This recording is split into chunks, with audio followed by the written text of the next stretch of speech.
जय हिंद। तो चलिए इस वीडियो में हम देखते हैं कि क्लास 10th का प्रकाश के अपवर्तन का पार्ट 4 तक हो गया है। इस वीडियो में हम देखेंगे पार्ट 5 सुंदर से बढ़िया से।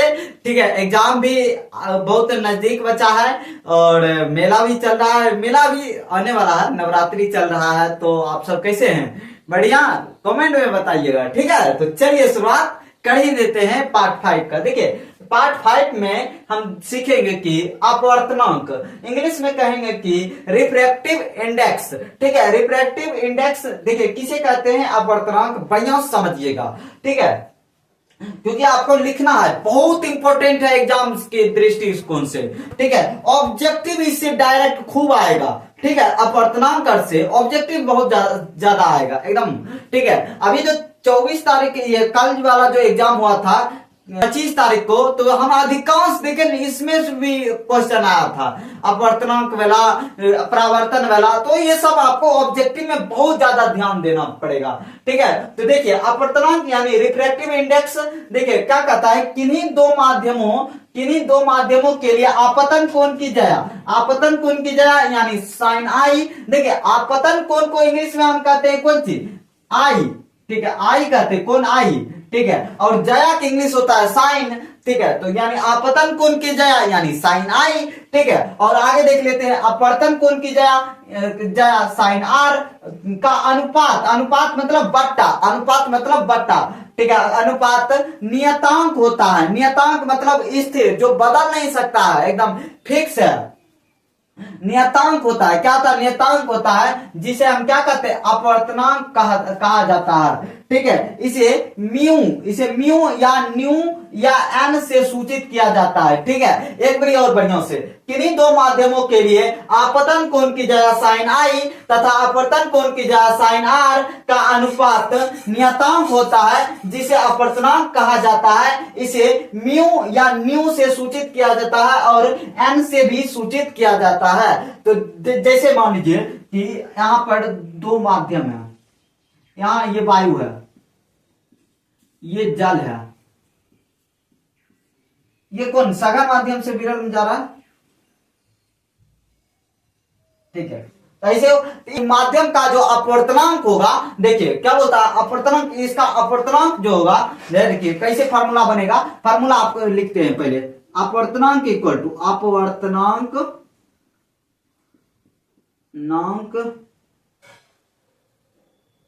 इक्वल टू ऊपर में क्या होगा, आपतन कोण की जगह लिखिए, ऐसे ही लिखिएगा सुंदर से, जैसे हम बोल रहे हैं, आपतन कोण की जया, आपतन कोण की जया बट्टा में क्या हो जाएगा, अपवर्तन कोण की जया। किधर है भाई, आपतन कोण तो मिल गया है, जया अपवर्तन कोण की जया, अपवर्तन कोण की जया। क्लियर हुआ? ठीक है, अब इस हिंदी में होगा शब्द में। अब देखिए अपवर्तनांक को हम ज्यादा एन करेंगे। ठीक है, कई टीचर अलग अलग देखिएगा, ये म्यू भी कर सकता है, न्यू भी कर सकता है, म्यू भी कर सकता है और एन भी कर सकता है, स्मॉल एन। तो उसमें कोई घबराने वाली बात नहीं है। ठीक है, तो कोई दिक्कत नहीं है, हम करते हैं अपना, करते हैं स्मॉल एन। क्या करते हैं, स्मॉल एन। ठीक है, तो चलो अपवर्तनांक को हिंदी में लिख देते हैं अक्षर में स्मॉल एन, याद दे देते हैं। ठीक है, आपतन कोण की जगह इंग्लिश में हम क्या कहते हैं, साइन आई।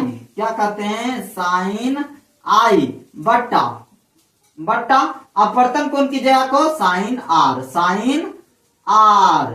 यही हो गया क्या, फार्मूला। ठीक है, अब आगे देख लेते हैं कि ये फार्मूला आप बढ़िया से याद रखिएगा, यानी n equal to sine I बट्टा साइन आर, और हिंदी में अपवर्तनांक इक्वल टू आपतन कोण की जगह और अपवर्तन कोण की जगह। यानी इसका मतलब आपतन कोण की जगह साइन आई और बट्टा साइन आर, यानी अपवर्तन कोण की जगह। कोई पूछ देगा यहाँ साइन आई कौन सी है, तो अपवर्तन कोण की जगह, और साइन आर क्या है, तो अपवर्तन कोण की जगह, और एन क्या है, अपवर्तनांक क्या है। तो बढ़िया से याद रखिएगा। चलिए आगे देख लेते हैं। देखिए आगे, यदि पहले माध्यम वायु हो, क्या हो, वायु हो, और दूसरे माध्यम कांच हो, कांच हो, तो A N G equal to sine I बट्टा साइन आर, इसको क्या पढ़ा जाएगा 1 मिनट में बताते हैं। देखिए ठीक है, ए एन जी साइन आई बट्टा साइन आर की को लिखिए को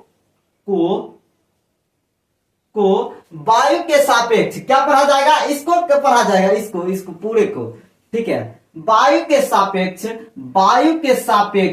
कांच का अपवर्तनांक क्या पढ़ा जाएगा, इसको क्या पढ़ा जाएगा, वायु के सापेक्ष कांच का अपवर्तनांक, ठीक है। वायु के सापेक्ष कांच का अपवर्तनांक, देखिए जब यहां पर रहेगा तब, अब मान लीजिए ये जो n है यहां पर g रहे और यहां पर a रहे, तो इसको क्या पढ़ा जाएगा, sine I equal to sine I बटा साइन आर, ठीक है, साइन आर। तो इसको पढ़ा जाएगा क्या, कांच के सापेक्ष वायु का अपवर्तनांक, ठीक है। इसको पढ़ा जाएगा वायु के सापेक्ष कांच का अपवर्तनांक, याद रखिएगा, ठीक है, बढ़िया से याद रखिएगा। तो चलिए आगे, तो इसको ई लाइन तो होएगा सापेक्ष कांच का अपवर्तनांक, वायु के सापेक्ष कांच का अपवर्तनांक, ठीक है। तो इसका मतलब क्या बताता है, वायु के सापेक्ष कांच का अपवर्तनांक, ये जो वायु है कांच, वायु से प्रकाश किरण जा रहा है और किसमें जा रहा है, कांच में, यानी वायु के सापेक्ष कांच का अपवर्तनांक, वायु के सापेक्ष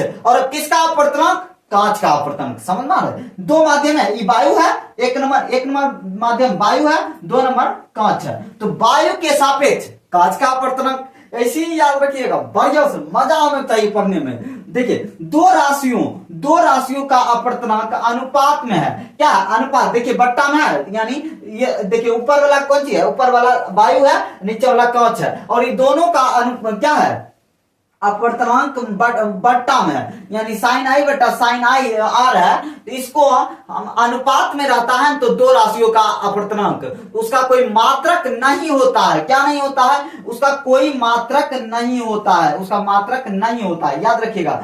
जब दो राशियों का अपवर्तनांक अनुपात में होता है तो उसका कोई मात्रक नहीं होता है, याद रखिएगा। और देखिए यहां पर एक वायु लिए हैं, एक कांच लिए हैं, तो और कुछ हो सकता है, अपना हिसाब से बना लीजिएगा। और क्वेश्चन आएगा आपको यहां याद रखना पड़ेगा, W इक्वल टू पानी, W मतलब होता है पानी, ठीक है, G मतलब ग्लास, कांच, G को इंग्लिश में ग्लास कहते हैं, कांच, ठीक है। और पानी तो ही गया, और क्या दे, ए वायु, और कुछ है, और जीत होइएगा, कांच होइएगा, ग्लास होइएगा, और कुछ होगा तो आप देख लीजिएगा, ठीक है, याद कर लीजिएगा, ठीक है। इतना चीज आपको याद रखना होगा। माध्यम, ठीक है, माध्यम, कांच, ग्लास, लिक्विड, ये सब, ठीक है, याद रखना ही पड़ेगा। निरपेक्ष किसे कहते हैं, आइए समझा देते हैं, ठीक है, छोटा सा टॉपिक है, निरपेक्ष अपवर्तनांक, निरपेक्ष अपवर्तनांक,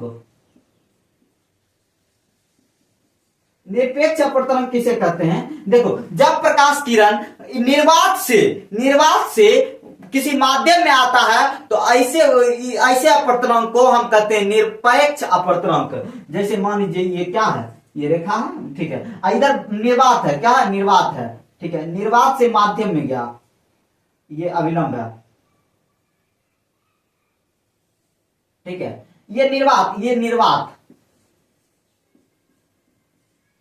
और ये वायु,